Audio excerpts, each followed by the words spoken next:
Hey everyone, so today we'll be reading Where the Wild Things Are, which is a nice short little story, but it has some really amazing pictures. So I'll make sure to hold it up so you can see them really good. Oh, and of course, the story and pictures are by Maurice Sendak. And you know, I'm going to tell you a little story about him before I start because it's delightful. He once got a note from a mom who said, "My son loves your book so much. He wanted me to send you this picture he did." So he sent him a picture of a wild thing that he had drawn, this little boy.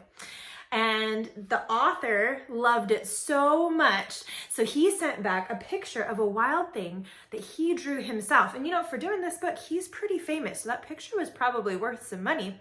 And he got a note back from the mom and she said, "He loved your picture so much, he ate it." And the author said that was the best compliment he ever received, that this little boy saw this picture he had done. He didn't even care it was by a famous artist. He just loved it so much, he had to eat it. Although I don't recommend eating drawings, generally. All right, Where the Wild Things Are.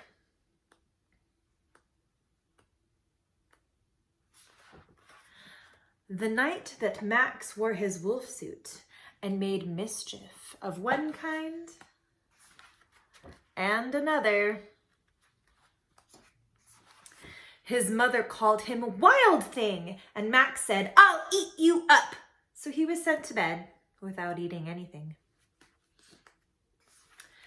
That very night in Max's room, a forest grew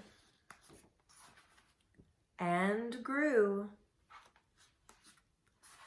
and grew until his ceiling hung with vines and the walls became the world all around.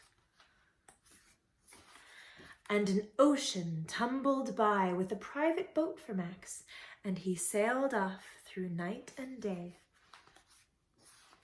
And in and out of weeks, and almost over a year, to where the wild things are. And when he came to the place where the wild things are, they roared their terrible roars and gnashed their terrible teeth and rolled their terrible eyes and showed their terrible claws.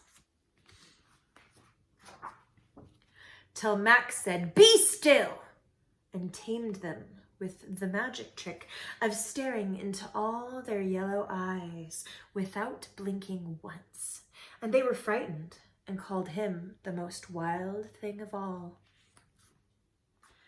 and made him king of all wild things.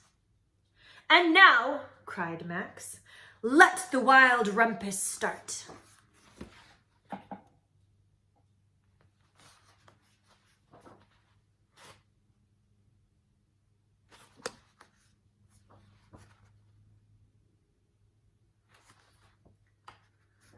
"Now stop," said Max, and sent the wild things off to bed without their supper.